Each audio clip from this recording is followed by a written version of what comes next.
Muy bien, entonces vamos a comenzar con nuestra escuela dominical. Hoy tenemos el tema la espiritualidad bíblica y la santificación. Así que yo le invito a que estemos de pie y elevemos al Padre una oración.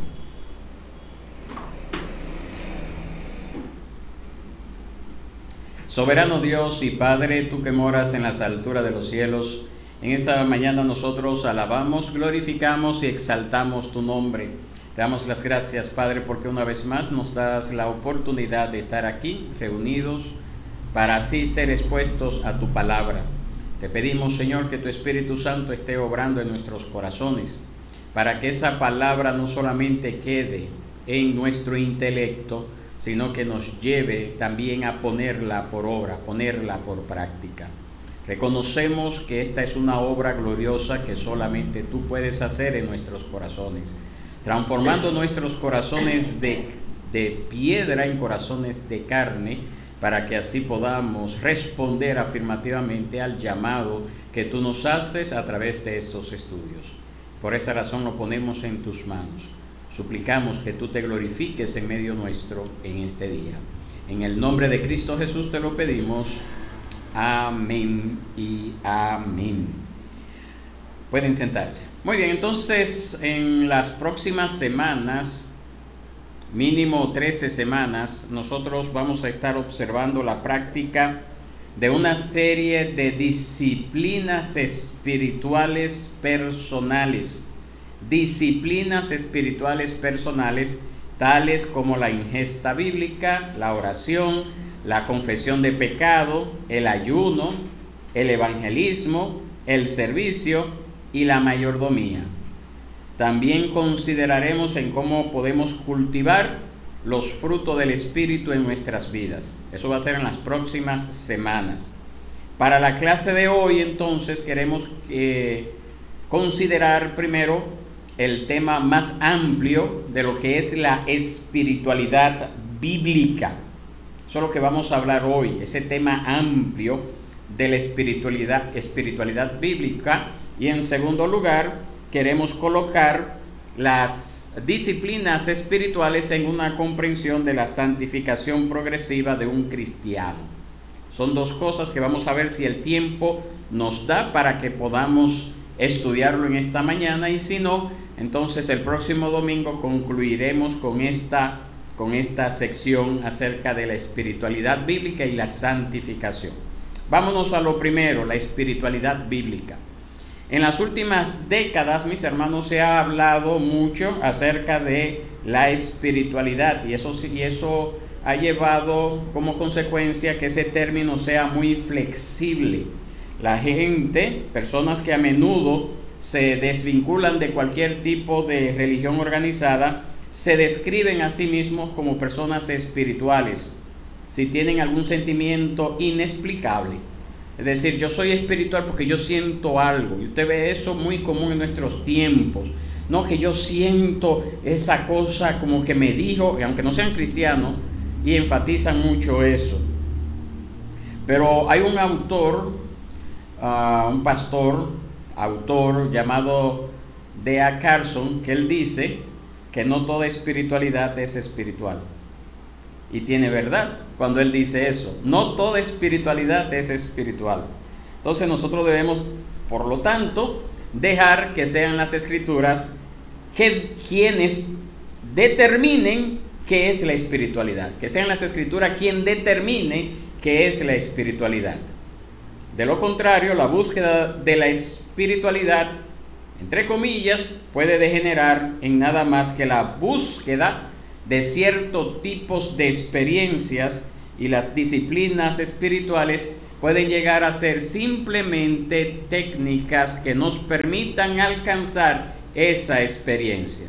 Entonces yo quiero que nosotros podamos marcar la diferencia en ese aspecto, en cuanto a lo que es la verdadera espiritualidad y la falsa espiritualidad que abunda mucho en nuestro entorno. Entonces, antes de comenzar a discutir o hablar acerca de la espiritualidad bíblica, tenemos que hacernos dos preguntas. En primer lugar, ¿qué significa ser espiritual? Eso es lo primero. Y en segundo lugar, dado que hay una amplia gama de personas e ideas que reclaman esta palabra espiritual, ¿deberían de usarla los cristianos? Ya que eso se usa mucho en el mundo, ¿deberían de usar los cristianos esa palabra espiritual? Vamos a tener la respuesta a esas dos preguntas. Primero, vamos a responder a la segunda pregunta. ¿Deben los cristianos utilizar ese término espiritual debido a que abunda tanto en el mundo secular? En el mundo no religioso, ¿deberíamos de usar ese término espiritual? ¿Qué usted diría?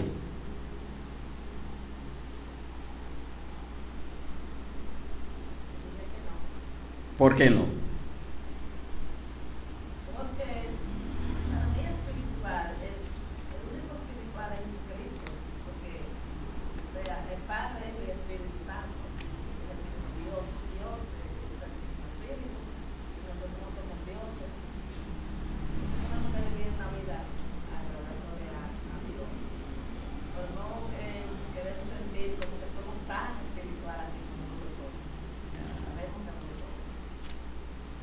¿Qué dice Wendy? Difiero de Tana. Difiere de Tana. Diga por qué. El Señor nos manda a andar en el espíritu, en la carne. Entonces nosotros tenemos que apartarnos del mundo. Y pienso que quien usa de más el término es el mundo, no el cristiano. ¿Quién tendrá la razón, Rachel? Una de las dos tiene la razón. No pueden tener la razón las dos, ni estar equivocadas las dos. ¿Qué tú dices, Rachel? ¿Y Esmena, qué dice? Naro sabe. ¿Qué dice Naro?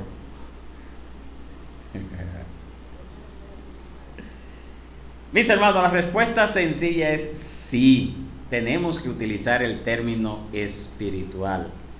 El término espiritual viene del latín spiritus, del cual nosotros recibimos la palabra espiritualidad. Y se utilizó por primera vez en el siglo V para instar a los cristianos a vivir una vida según el Espíritu Santo. Por eso se llama espiritual.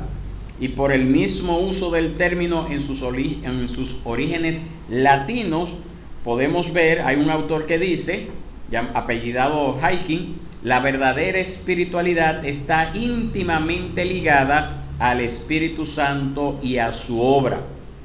Entonces, como cristianos, ser espirituales es fundamental para lo que significa habitar o ser lleno del Espíritu. Entonces, una persona que es llena del Espíritu es una persona espiritual.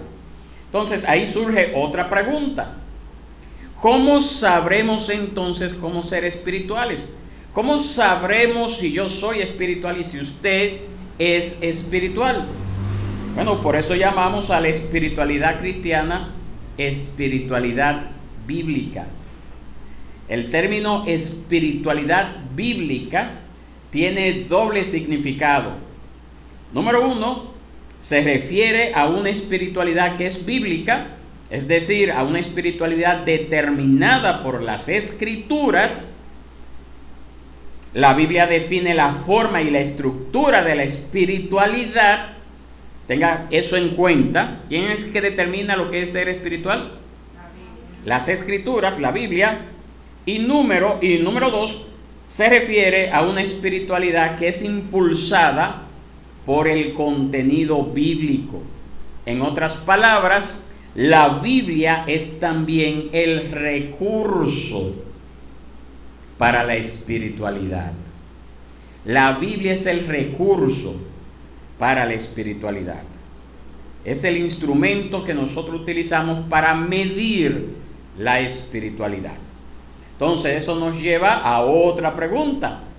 ¿Qué dice la Biblia acerca de la espiritualidad? Si ya hemos visto que el cristiano debe de ser espiritual, si ya hemos visto que lo que nos dice a nosotros qué es espiritual y qué no es espiritual es la Biblia, entonces tenemos que irnos a la Biblia para saber acerca de la espiritualidad. Y vamos a ver algunas cosas. Vamos a ver algunas cosas que nos dice en la Biblia acerca de la espiritualidad. Número 1, la verdadera espiritualidad está centrada en el conocimiento del Dios Trino. Del Dios Trino. Esto es lo opuesto a ese tipo de espiritualidad egocéntrica que es tan frecuente en la cultura popular. La espiritualidad bíblica se centra en conocer a Dios tal como Él se ha revelado a sí mismo en su palabra. Conocer a Dios tal como Él se ha revelado a sí mismo en su palabra. Y nosotros conocemos a ese Dios que se ha revelado en su palabra como el Padre, el Hijo y el Espíritu Santo. Entonces, como cristianos, nuestra relación con Dios es trinitaria. Involucra a las tres divinas personas de la Trinidad. Si nosotros nos vamos a las Escrituras, para darle un ejemplo, Segunda de Corintios, capítulo 13, verso 14, ahí nosotros vemos una bendición pronunciada por el apóstol Pablo, que está dirigida a Dios el Padre, Dios el Hijo y Dios el Espíritu Santo. Segunda de Corintios 13, 14.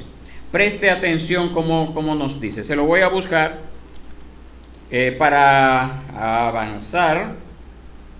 Mire cómo dice Segunda de Corintios, capítulo 13, verso 14. Dice así: la gracia del Señor Jesucristo, ahí está el Hijo, el amor de Dios, ahí está el Padre, y la comunión del Espíritu Santo sean con todos ustedes.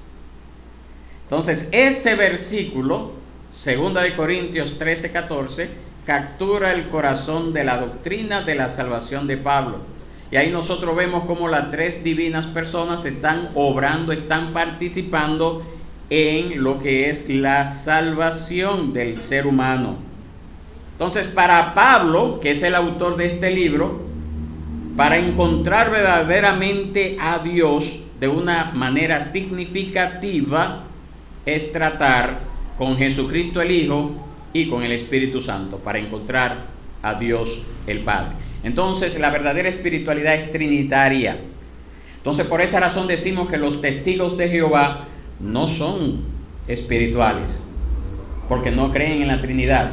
Por esa razón decimos que los mormones no son espirituales, porque no creen en la Trinidad. Por esa razón decimos que los solo Jesús, que aquí creo en los frailes no hay, pero por si un día usted se lo encuentra por la calle, no son espirituales porque no creen en la Trinidad. Amén. Entonces, por eso marcamos diferencia. Por eso marcamos diferencia entre el verdadero espiritual y esas sectas que no creen en la Trinidad. Número 2, consiste en el conocimiento de nosotros mismos a la luz de las Escrituras. Esa es la verdadera espiritualidad. Consiste en el conocimiento de nosotros mismos a la luz de las Escrituras. Es solamente cuando nosotros llegamos a conocer al Dios de la Biblia que realmente comenzamos a conocernos a nosotros mismos. No hay otra forma de nosotros conocernos a nosotros mismos. Dice Juan Calvino en ese libro, hay un ejemplar de ese libro ahí, Instituciones de la Religión Cristiana, que son 2 tomos, si a alguien le interesa. Dijo Juan Calvino en ese libro que él escribió, hablando acerca de esto, él dice: es cierto que el hombre nunca logra un conocimiento claro de sí mismo a menos que haya visto por primera vez el rostro de Dios y luego descienda de contemplarlo para escudriñarse a sí mismo. Porque para yo conocerme tengo que conocer a Dios. Porque en pocas palabras, mis hermanos, cuando nosotros nos encontramos ante ese Dios majestuoso, ante ese Dios glorioso, ese Dios soberano, ese Dios creador y sustentador de todas las cosas. Cuando nos encontramos con ese Dios, ¿qué nos queda a nosotros? Sino algo tan sencillo como, o tan complicado, podríamos decir, como humillarnos delante de Él. Cuando vemos a un Dios tan glorioso, un Dios tan bello, cuando consideramos entonces que ese Dios es santo y nosotros somos pecadores. Entonces, sin esa revelación de nuestra verdadera naturaleza fuera de Cristo, no puede haber espiritualidad, porque cuando yo me encuentro con ese Dios que no puedo escapar ante su gloria, que soy un gran pecador, y que la única forma en que yo puedo estar de pie delante de ese Dios es a través de Cristo y lo que Él hizo, pues podemos decir entonces que no puede haber una verdadera espiritualidad si no es a través de un reconocimiento de que yo no merezco estar delante de la presencia de Dios con mis propias fuerzas ni con mis propios medios, y que lo único que yo merezco es el juicio divino, y que gracias a la misericordia, gracias a la bondad de Dios, es que yo puedo alcanzar estar en pie delante del Señor a través de Cristo Jesús. Y eso nosotros en las Escrituras encontramos un ejemplo clásico de lo que es un hombre cuando se encuentra con la santidad de Dios, cuando se encuentra delante de la presencia de Dios y cómo Él se ve. Vámonos a Isaías, vamos a buscar en nuestras Biblias a Isaías capítulo 6.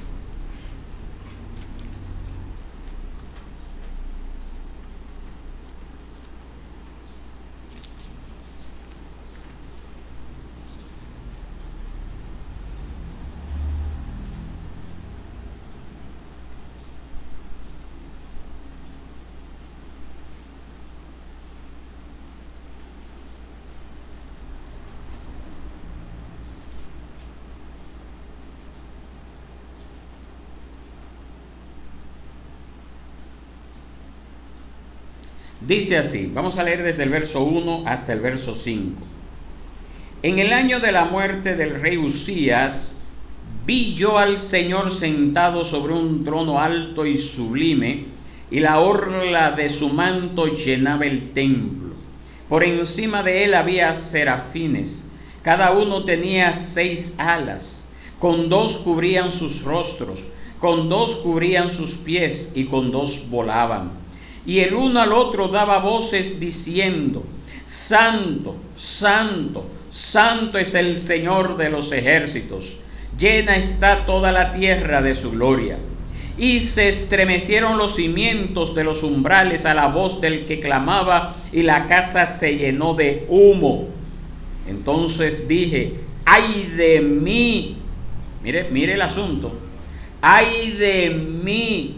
Porque perdido estoy, pues soy hombre de labios inmundos, y en medio de un pueblo de labios inmundos habito, porque mis ojos han visto al Rey, el Señor de los ejércitos. Entonces voló hacia mí uno de los serafines con un carbón encendido en su mano que había tomado del altar con las tenazas. Con él tocó mi boca y me dijo: esto ha tocado tus labios, y es quitada tu iniquidad y perdonado tu pecado. Cuando nosotros hablamos de Dios como un ser santo, es hablar de su trascendencia, es hablar de su pureza moral. Observe la respuesta de Isaías cuando se encuentra ante ese Dios santo, cuando él escucha esta alabanza que están elevando al Señor precisamente estos serafines que estaban allí. ¿Cómo responde Isaías? Verso 5. ¡ay de mí!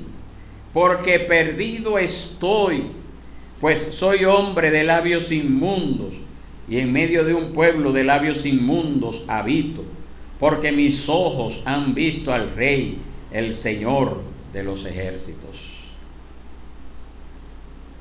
Ahora que Isaías ha visto la autoridad de la majestad del Señor, cuando él ve esa majestad del Señor, entonces él se ve a sí mismo como lo que realmente es, como nosotros también somos en realidad, como somos todos los hombres.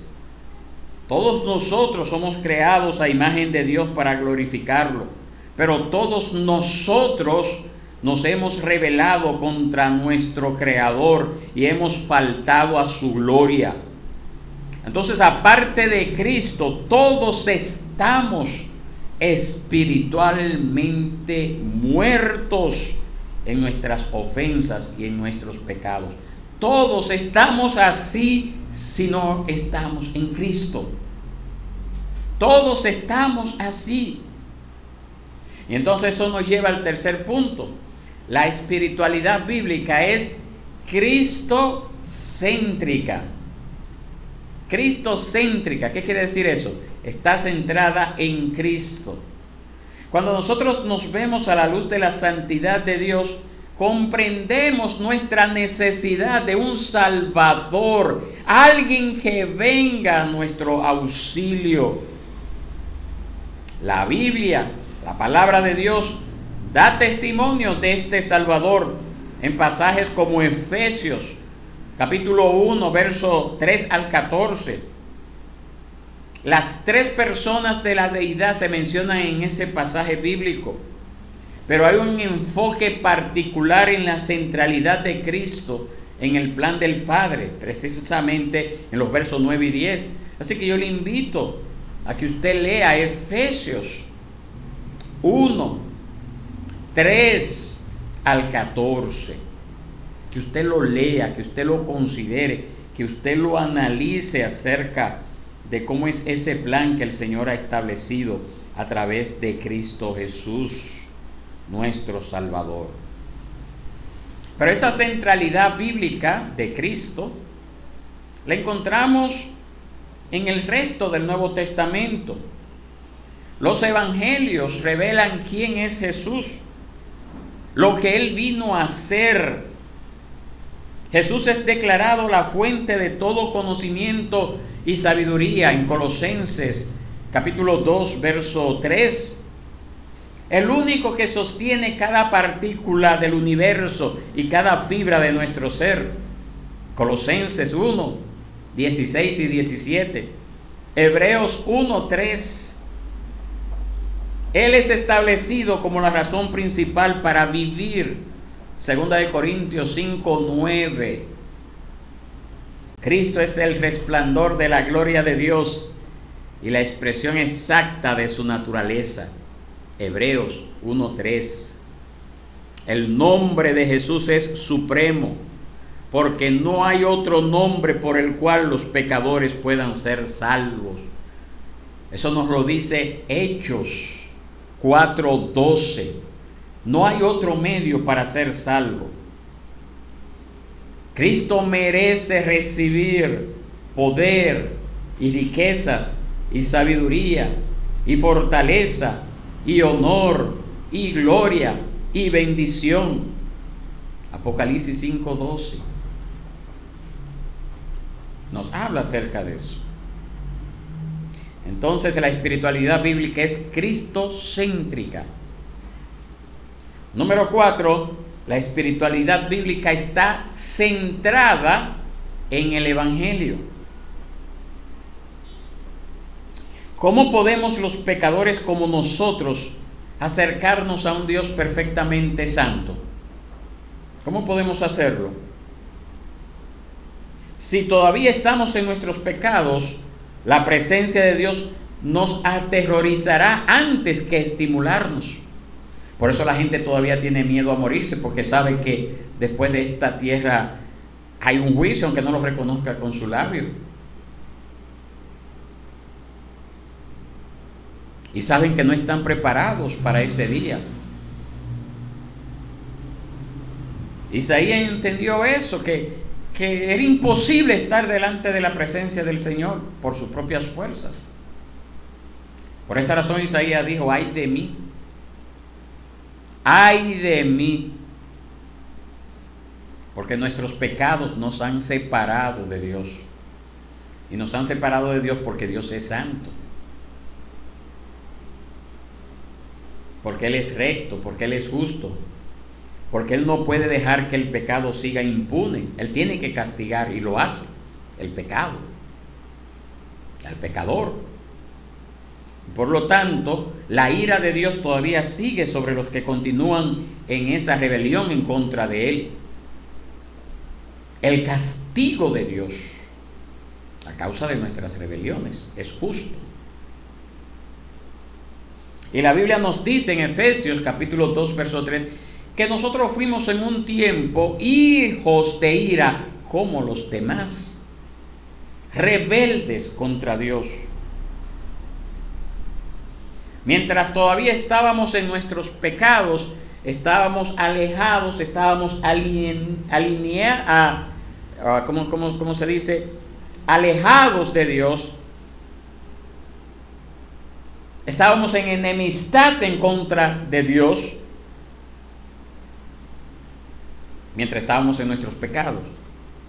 Pero si confiamos en Cristo, si creemos y lo aceptamos y recibimos que Cristo soportó la ira de Dios en nuestro lugar y que Cristo resucitó de entre los muertos en victoria sobre el pecado y la muerte,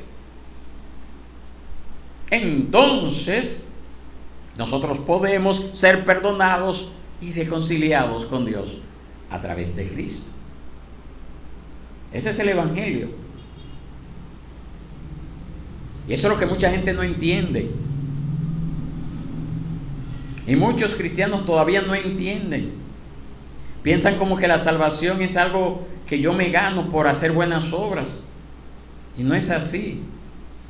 La salvación la ganó Cristo para aquellos que confían en Él y vienen humillados a Él en arrepentimiento y fe.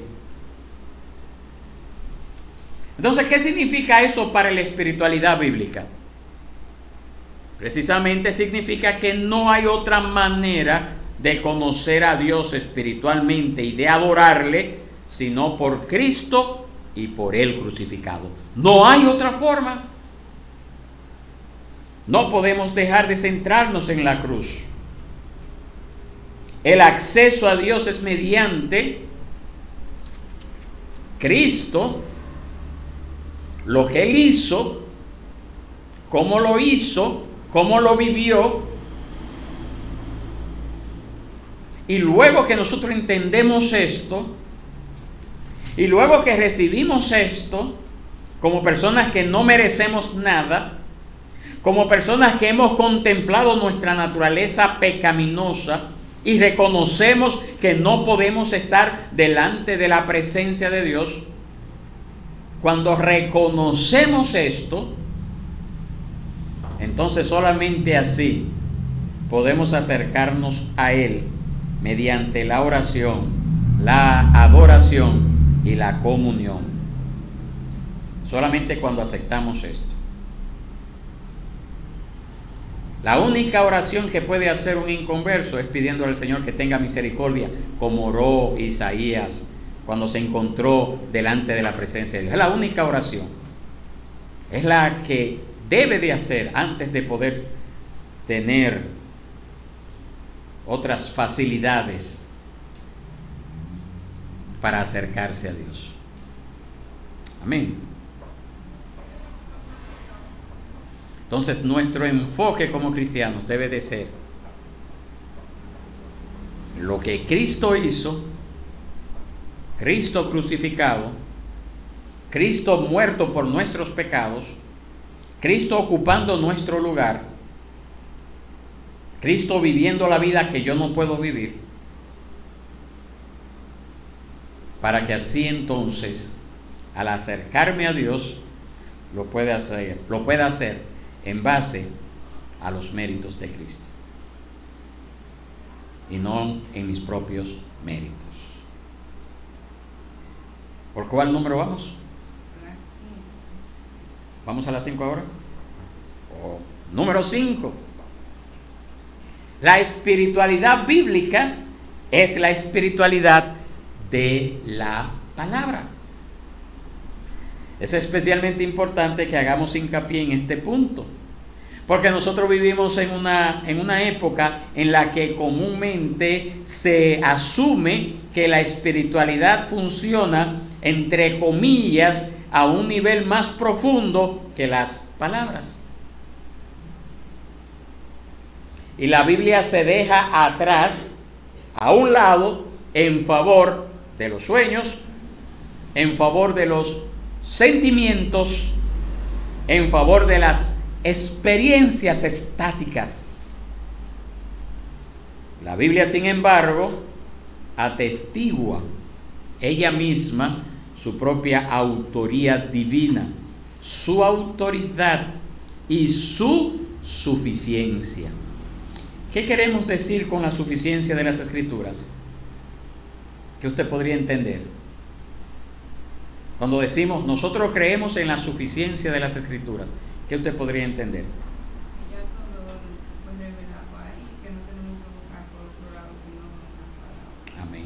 Que las Escrituras son suficientes para conocer la voluntad de Dios, para vivir una vida que agrada a Dios, para vivir una vida espiritual. Que no necesitamos nuevas revelaciones, porque ya el Señor nos dejó esa revelación perfecta y completa, que son las Sagradas Escrituras. Vámonos a 2 de Timoteo capítulo 3, versos 16 al 17. 2 de Timoteo capítulo 3, versos 16 al 17.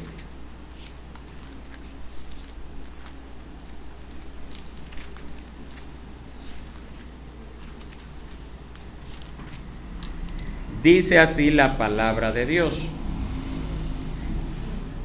Toda escritura es inspirada por Dios y útil para enseñar, para reprender, para corregir, para instruir en justicia, a fin de que el hombre de Dios sea perfecto, equipado para toda buena obra.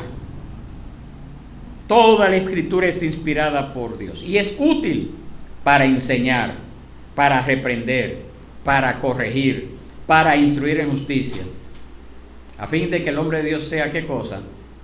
Y la mujer de Dios también, porque ahí se incluye ambos. Para que el hombre de Dios sea ¿qué cosa? Sea perfecto.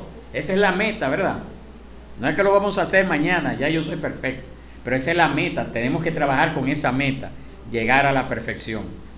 Perfecto, equipado para toda buena obra. Entonces, como cristianos, nosotros debemos de ser personas del libro. Amén. Debemos de ser personas del libro. ¿Qué libro? Las Escrituras. Muy bien. Número 6. La espiritualidad bíblica es una espiritualidad corporativa. Y cuando decimos espiritualidad corporativa, ¿a qué nos estamos haciendo referencia? A la iglesia. Muy bien. Entonces la espiritualidad bíblica es una espiritualidad que se vive en el contexto de la iglesia, en amorosa comunión con otros creyentes. Esa es la espiritualidad bíblica. A menudo se supone que la espiritualidad es una cuestión personal, sino privada, y se supone que el crecimiento espiritual es más individual que corporativo. Pero mis hermanos, fundamentalmente nosotros somos miembros de comunidades. Nosotros somos miembros del cuerpo de Cristo, que es parte del pueblo de Dios.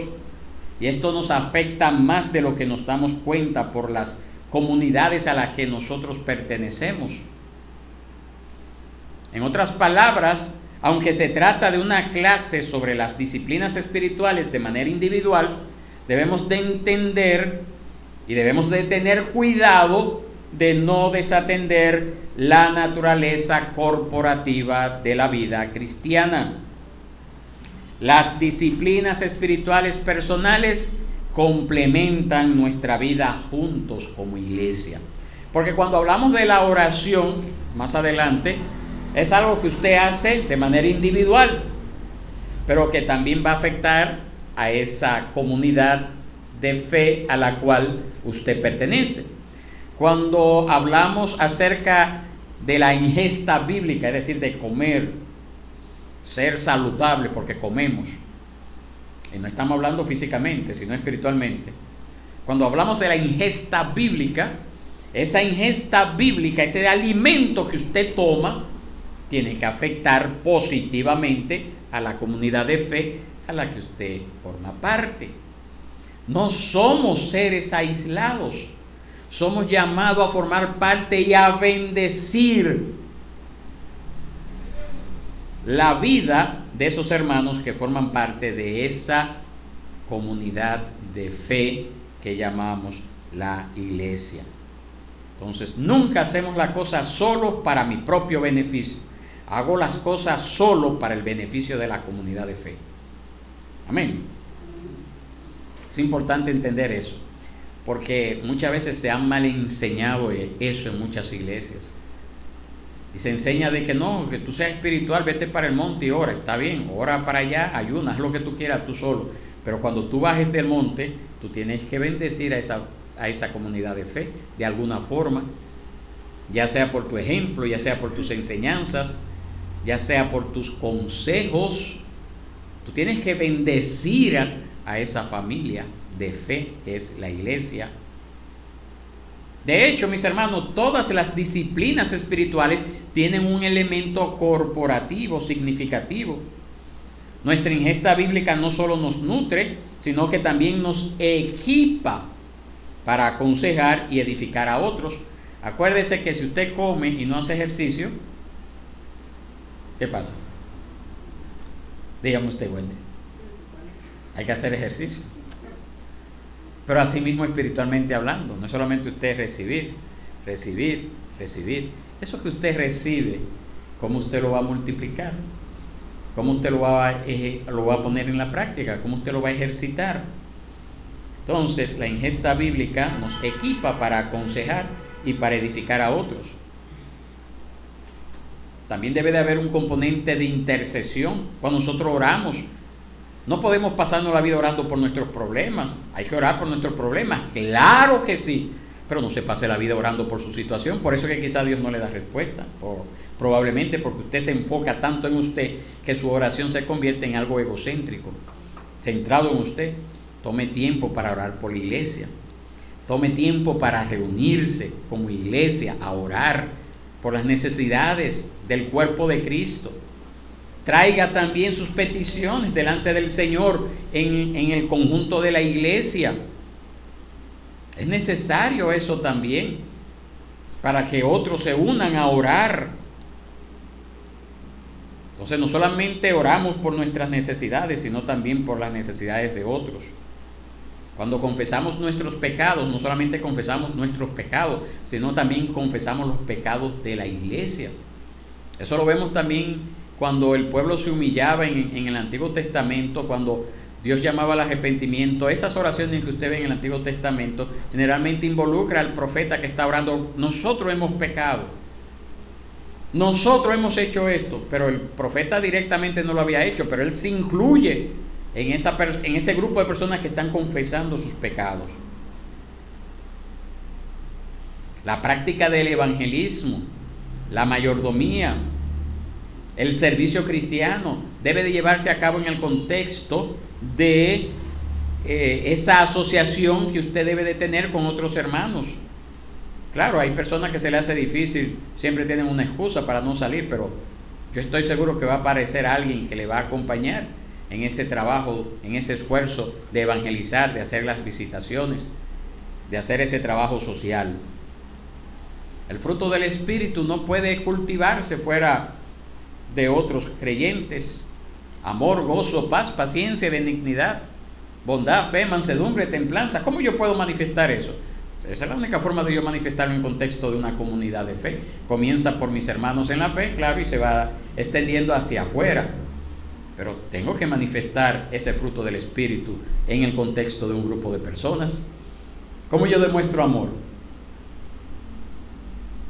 Tengo que tener a alguien a quien amar.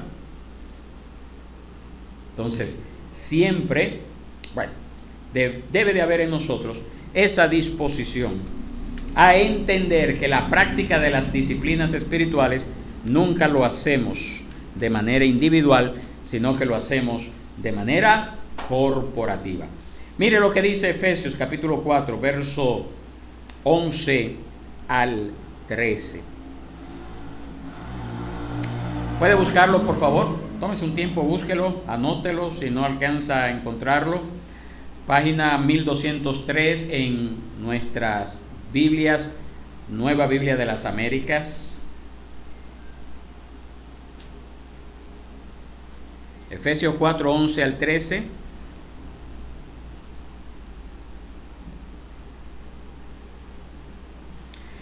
Dice así: y él dio a algunos el ser apóstoles, a otros profetas, a otros evangelistas, a otros pastores y maestros, a fin de capacitar a los santos para la obra del ministerio, para la edificación del cuerpo de Cristo, hasta que todos lleguemos a la unidad de la fe y del pleno conocimiento del Hijo de Dios, a la condición de un hombre maduro, a la medida de la estatura de la plenitud de Cristo.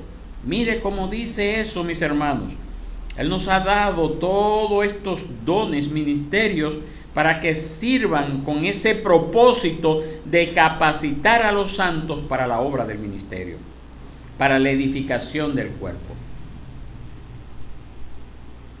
Entonces, nunca hacemos las cosas de manera aislada. Siempre tenemos que hacerlo en el contexto de una comunidad de fe, de un grupo de creyentes. Muy bien, entonces vamos a sintetizar un poquito lo que hemos visto hasta ahora. Para comprender la espiritualidad bíblica tiene una enorme importancia, mejor dicho, comprender la espiritualidad bíblica tiene una enorme importancia para la forma en que pensamos acerca de las disciplinas espirituales. Nuestra práctica de las disciplinas espirituales debe de estar centrada en Dios, centrada en Cristo, en Dios Trino, Padre, Hijo y Espíritu Santo, centrada en Cristo y centrada en el Evangelio. La Biblia es fundamental. El aporte bíblico no es solo uno de muchas disciplinas espirituales. El aporte bíblico es el recurso principal, primario, que alimenta nuestra práctica de las otras disciplinas espirituales. Todo está basado en lo que la palabra de Dios dice. Todo tiene que estar sometido al sedazo de la palabra de Dios. Y finalmente, no practicamos las disciplinas espirituales aisladas de otros cristianos. Más bien, nosotros crecemos en madurez juntos como miembros de una iglesia local. Amén. Yo tengo que entender eso y usted también. Entonces, esa es lo que hemos visto hasta ahora, una definición de lo que son lo que es la espiritualidad bíblica a grandes rasgos. Para el próximo domingo vamos a hablar acerca de lo que es la santificación y las disciplinas espirituales, que es la segunda parte que les dije que íbamos a responder, cómo se relacionan las disciplinas espirituales con nuestra santificación. ¿Cómo se relaciona esto? Para que así entonces sepamos cómo debemos de responder a esa práctica de lo que son las disciplinas espirituales. Pero eso lo veremos el próximo domingo, si Dios quiere. Vamos a dejarlo hasta acá y vamos a tomar un tiempo para preguntas y respuestas.